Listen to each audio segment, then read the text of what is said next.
마태복음 10장 1절에서 6절 말씀을 10절 말씀까지를 함께 봉독하겠습니다. 예수께서 그의 12제자를 부르사 더러운 귀신을 쫓아내며 모든 병과 모든 악한 것을 고치는 능력을 주시니라.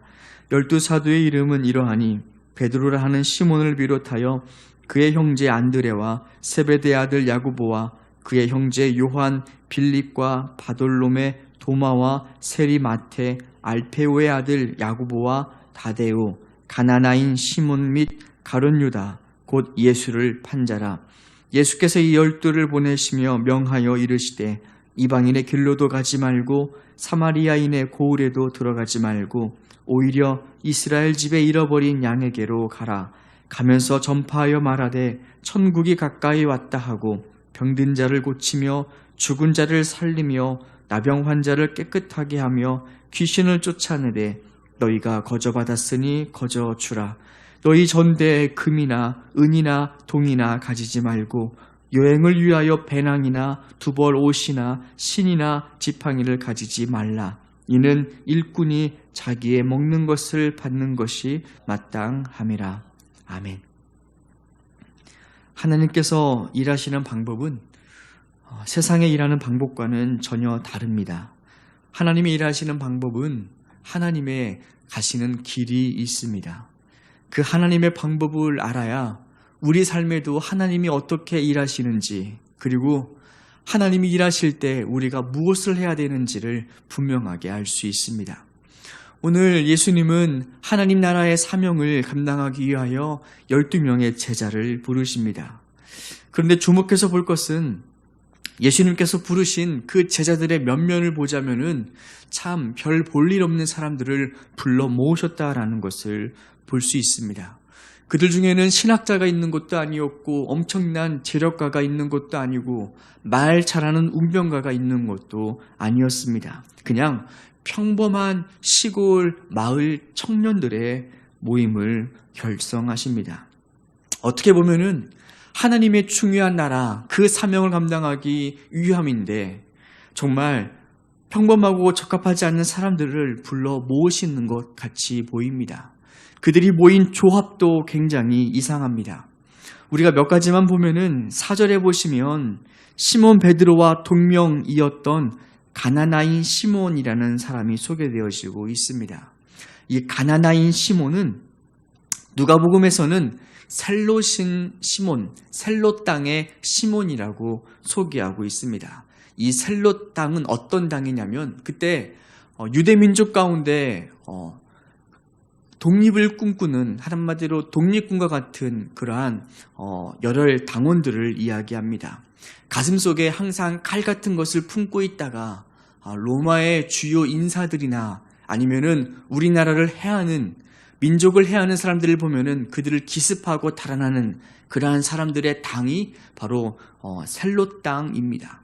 그 셀롯 땅의 시몬이라는 사람이 예수님의 제자로 부름받았고요. 그리고 또 반대로 보면은 우리가 알고 있었던 세리 마테가 있습니다. 세리 마테가 어떤 사람이었지요? 세리 마테는 동족을 착취했던 사람입니다. 한마디로 가나나인 시몬과는 정반대의 성향을 가진 민족의 반역자, 동족을 괴롭혔던 사람이 바로 마테입니다. 이들이 한 제자 그룹 안에 있습니다. 또 하나 보면은 빌립입니다. 빌립은 순수 유대 민족의 이름이 아닙니다. 이방 민족의 이름입니다. 그의 부모가 이방 민족이었던 것을 의미합니다. 한마디로 순수 혈통 유대인도 아니었습니다. 또 한 발자국 더 나아가면 그 중에 예수님을 판 가룟 유다도 포함되는 것이 볼 수 있습니다. 한마디로 예수님의 12명의 제자의 모임을 보면은 정치적으로나 성향으로나 전혀 어울리지 않을 것 같은 사람들을 예수님은 불러 모으신 것입니다. 또한 그들의 직업은 어떻습니까? 대부분 다 갈릴리 출신의 어부들입니다. 이 갈릴리는 우리가 알고 있다시피 이스라엘 북부에 위치합니다. 당시 북방에서 이방 민족이 쳐들어올 때 가장 먼저 공격했던 곳이 바로 이 갈릴리 도시 마을입니다. 이 갈릴리를 지나기 때문에 이 갈릴리에는 중요한 직업을 둘 수 없습니다. 항상 이들은 약탈당했고요. 그리고 이방인들과 많은 피가 섞이게 되는 지역이 바로 이 또 갈릴리입니다. 그래서 이스라엘 사람들에게 갈릴리라는 지역은 항상 천대받는 곳, 가난한 곳, 그리고 이방 민족과 피가 섞여 천시를 받았던 곳, 바로 이러한 마을에 예수님은 제자들을 불러 모으셨던 것입니다. 예수님은 이런 사람들에게 가장 중요한 일들을 맡기셨습니다. 우리가 잠시 생각을 해보면 일을 할 때 사람이 정말 중요하다라는 것을 알 수 있습니다. 절실히 깨닫습니다. 사람에 따라서 일의 성과가 달라지기도 하고요.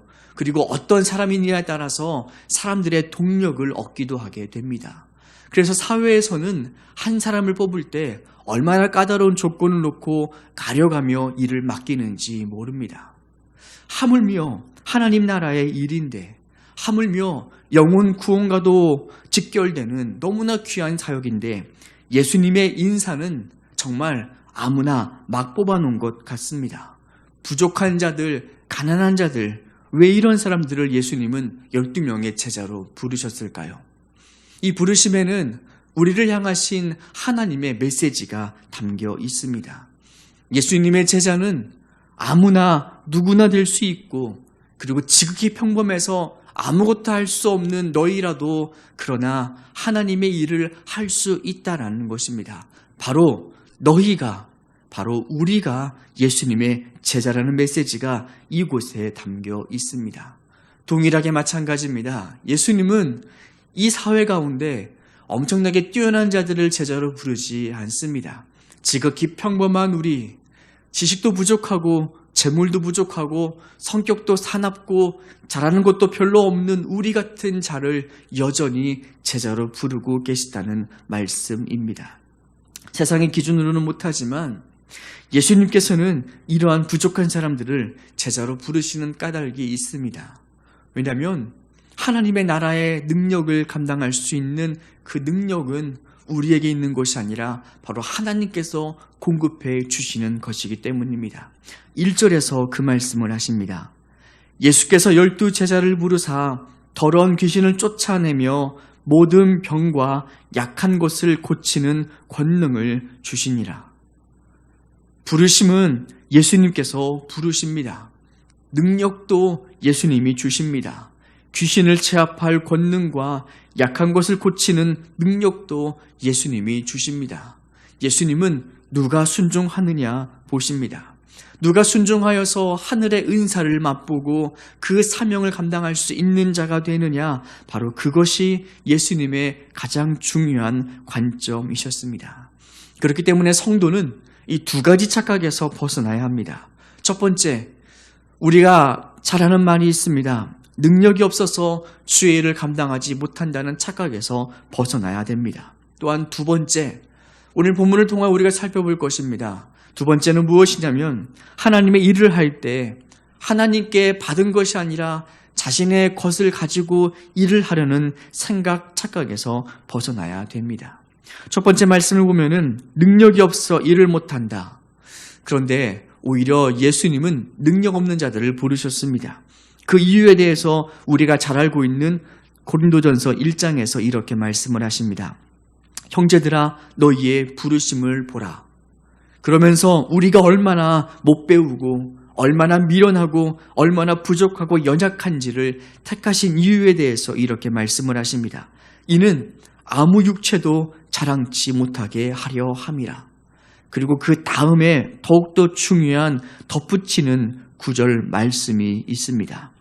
그 다음에 이렇게 말씀하십니다. 너희는 하나님으로부터 나서 그리스도 예수 안에 있고 예수는 우리에게 지혜와 의로움과 거룩함과 구원함이 되셨느니라. 너희가 예수 안에 있고 예수가 우리의 지혜와 의로움과 거룩함과 능력이 된다는 것입니다. 우리가 자주 듣던 신앙의 고백입니다. 예수님이 우리의 능력이 되신다. 능력은 항상 우리에게 없습니다.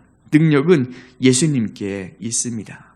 그런데 우리가 예수님과 함께 있을 때 그 예수님의 지혜와 권능과 능력이 우리에게 공급되는 것입니다.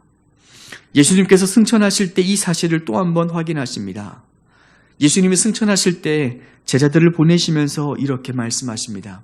모든 민족을 제자로 삼아 가르치고 세례를 베풀라. 그리고 하늘과 땅의 모든 권세를 너희에게 주셨으니라고 말씀하지 아니하십니다. 제자들을 파송하시면서 하늘과 땅의 모든 권세를 하나님이 예수님께 주셨다라고 말씀하십니다. 그런데 그 뒤에 이렇게 말씀하십니다. 내가 세상 끝날까지 너희와 항상 함께 있으리라. 하나님께서 하늘과 땅의 모든 권세를 예수님께 주셨고 그 모든 권세를 다 갖고 계시는 예수님이 우리와 세상 끝날까지 함께 하실 테니까 너희는 가서 모든 민족을 제자로 삼으라. 정말 두렵고 놀라운 말씀입니다. 우리가 예수님을 떠나면 우리는 아무것도 할 수 없고요. 우리가 예수님과 함께 있으면 모든 하늘의 권세와 능력이 공급된다라는 말씀입니다. 그러니 우리가 얼마나 예수님과 함께 하느냐가 중요한지를 알 수 있습니다. 내가 무엇을 할 수 있느냐가 중요한 것이 아닙니다. 그 생각을 가지고 하나님의 일을 하고자 하는 사람은 아직 하나님께서 어떻게 일하시는지를 알지 못하는 사람입니다. 하나님은 찾으십니다. 누가 갈지, 누가 순종할지 하나님은 그 사람에게 순종할 수 있는 사람을 부르셔서 그 순종하는 사람에게 능력도 주시고 지혜도 주시고 때를 따라 필요한 재물도 주시고 모든 것을 공급해 주십니다. 이것을 알지 못하면 우리는 평생 우리 자신의 모습만 보다가 하나님의 일은 항상 주저하고 하나도 감당하지 못하는 그런 겁쟁이 신앙인만 될 뿐입니다. 프란시스코의 유명한 예화가 있습니다. 프란시스코의 삶이 너무나 귀하고 아름다워서 사람들은 프란시스코의 뛰어난 장점이 무엇인지 와서 묻습니다. 선생님, 대체 하나님께서는 선생님의 어떤 점을 보시고 사용하시는 것일까요? 그때 프란시스코가 대답을 합니다.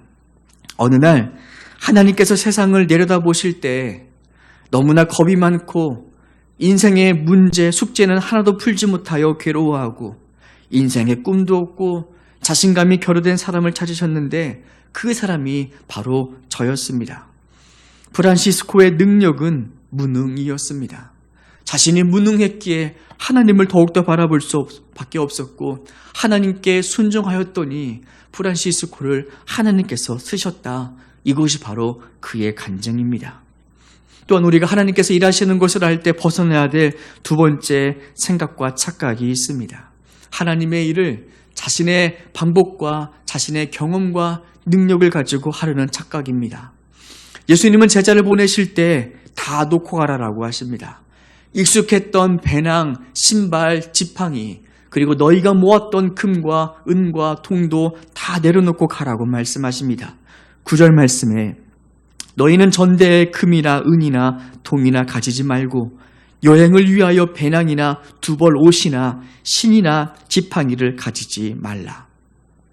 아무것도 가지지 않으면 전도 여행 동안 의식주의 문제는 어떻게 해결할까요? 예수님이 이어서 말씀하십니다. 일꾼이 자기의 먹을 것을 받는 것이 마땅하니라. 하나님께서 복음을 영접한 자들, 그 메시지를 영접한 자들을 통하여 먹이시고 입히시고 챙겨주시겠다라고 말씀하십니다. 사실 생각을 해보면 배고프면 내 돈으로 사 먹고 추우면 준비해둔 옷을 입고 그리고 잠잘 때 그냥 여관에서 하룻밤 묵는 것이 살아가는 게 훨씬 더 편할 수 있습니다. 이 하나님이 챙겨주시겠다라는 말씀은 하나님밖에 바라볼 수 없습니다. 하나님이 주시면 주는 대로 먹고 덜 주시면 덜 주시는 대로 먹고 없으면 없는 대로 있으면 있는 대로. 그런데 또한 예수님은 우리가 거절당할 때도 있다라고 말씀하십니다. 이것이 하나님께서 챙겨주시는 방법, 우리의 생각과는 조금 다릅니다. 하나님께서 챙겨주시면 항상 넉넉하게 쓸 것을 주시는 것이 아니라 오늘 본문에 보니까 너희를 거절할 사람도 있다라고 말씀하시고 부유한 집에 들어가면 부유하게 먹을 것이지만 가난한 집에 들어가면은 그 가난한 음식을 먹고 사는 것이 바로 하나님의 채워주심이라고 말씀하십니다. 예수님은 이 사건을 통하여 제자들에게 무엇을 말씀하고 계실까요? 제자들은 이 전도 여행 속에서 자기의 모든 것을 내려놓게 되었을 때 하나님만을 바라보고 의지할 수밖에 없었습니다. 그 작은 양식을 먹는 것에도 이제는 기도할 수밖에 없습니다. 이전에는 돈 주고 사 먹으면 됐습니다. 그런데 이제 하나님의 방법대로 하다 보면은 그 음식 한 끼를 먹는 것조차도 하나님께 기도하여 공급받지 않으면 먹을 수 없습니다. 잠자리도 하나님께서 공급하지 않으시면 잠을 편하게 잘 수가 없습니다. 예수님께서는 제자들에게 중요한 것을 경험하라라고 말씀하십니다. 우리의 것을 가지고 사는 방법이 아니라 하나님의 공급을 바라보며 살아가는 법을 배우라고 말씀하십니다. 이렇게 살아가는 제자들의 인생 가운데 제자들은 전도 여행 가운데 무엇을 경험했을까요? 부족했을까요? 그렇지가 않습니다. 누가복음 22장 35절에서 이렇게 말씀하십니다. 그들에게 이르시되 내가 너희를 전대와 배낭과 신발도 없이 보내었을 때 부족한 것이 있더냐? 이르되 없었나이다. 제자들은 그 전도 여행 가운데 많으나 적으나 항상 돌보시는 하나님을 경험합니다. 물질의 넉넉함과 부족함이 아니라 잠자리의 편함과 불편함이 아니라 바로 모든 순간과 때에서 나를 먹이시고 입히시는 나와 항상 함께 계시는 그 하나님을 바로 이 전도 여행 가운데 경험하게 됩니다. 이 하나님을 경험하지 않고서는 하나님을 전할 수 없습니다. 내 힘과 내 능력으로 모든 것을 다 해결하면서 하나님께서 모든 것을 해결해 주신다고 말할 수 없습니다. 그래서 예수님은 예수님의 제자로 삼으시기 전에 이 일을 경험하게 하십니다. 모든 것을 채우시는 하나님, 인간적인 관점에서 넉넉함이 아니라 항상 돌보고 먹이시고 입히시는 하나님, 나와 함께 하시는 하나님, 내 인생에 부족한 것이 없는 그 하나님의 방법을, 그 하나님을 먼저 경험하라라고 말씀하십니다. 우리의 힘으로 사는 것보다 하나님의 힘으로 공급받으며 사는 것은 인간적인 관점에서는 불편하고 어렵습니다. 그런데 멀리 내다보면은 그 삶이 복이 됩니다. 다윗이 이런 고백을 하지요. 젊은 사자는 궁핍하여 줄일지라도 여호와를 찾는 자는 모든 좋은 것에 부족함이 없으리로다. 젊은 사자는 힘이 있고 능력이 있습니다. 못할 사냥이 없는 것 같은데 그 젊은 사자도 궁핍하여 줄일 때가 있다라고 합니다. 그런데 여호와를 찾는 자, 여호와께 소망을 두는 자는 항상 부족함이 없고 모든 것을 채워주신다는 그 삶을 다윗이 고백하게 된 것입니다. 우리가 경험해야 될 것도 바로 이 하나님입니다. 부족하지만 채우시는 하나님, 못 살 것 같지만 그 고비도 넘어가게 하시는 하나님. 그래서 예수님은 제자들을 보낼 때 주머니에 있는 모든 것을 다 내려놓고 하나님만 바라보는 훈련과 삶을 먼저 받으라고 말씀하십니다. 하나님께서 하나님의 일꾼을 책임져 주시고 먹이시겠다라고 말씀하십니다. 오늘 우리가 이 본문의 말씀을 가지고 함께 두 가지를 놓고 기도하였으면 좋겠습니다. 첫 번째 우리가 기도할 것은 하나님께서 일을 맡겨주실 때, 주의 일을 할 때, 주의 일을 한다는 것은 교회 일만을 의미하지 않습니다. 우리 삶의 모든 지경, 하나님의 마음으로 바라보는 모든 일들이 바로 그 주의 일입니다.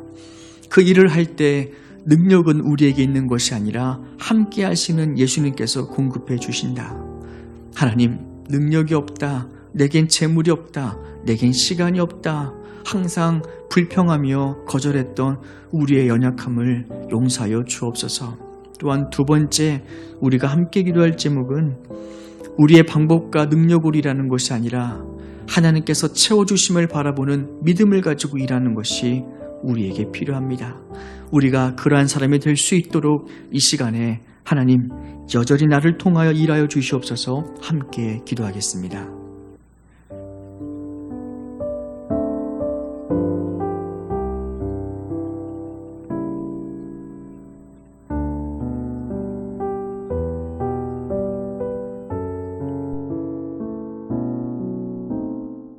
하나님, 이 땅을 살면서 하나님 없는 자처럼 살아가는 자들 되지 않게 하시고, 이 땅을 살되 하나님의 나라를 위해서 살아가고, 이 땅을 살되 하나님이 살아계신 나의 하나님이심을 믿고 고백하며 사는 우리 모두가 되게 하여 주옵소서. 예수님의 이름으로 기도드립니다. 아멘. 주님의 기도를 함께 드리겠습니다. 하늘에 계신 우리 아버지, 아버지의 이름을 거룩하게 하시며 아버지의 나라가 오게 하시며 아버지의 뜻이 하늘에서와 같이 땅에서도 이루어지게 하소서. 오늘 우리에게 일용할 양식을 주시고 우리가 우리에게 잘못한 사람을 용서하여 준 것 같이 우리 죄를 용서하여 주시고 우리를 시험에 빠지지 않게 하시고 악에서 구하소서. 나라와 권능과 영광이 영원히 아버지의 것입니다. 아멘.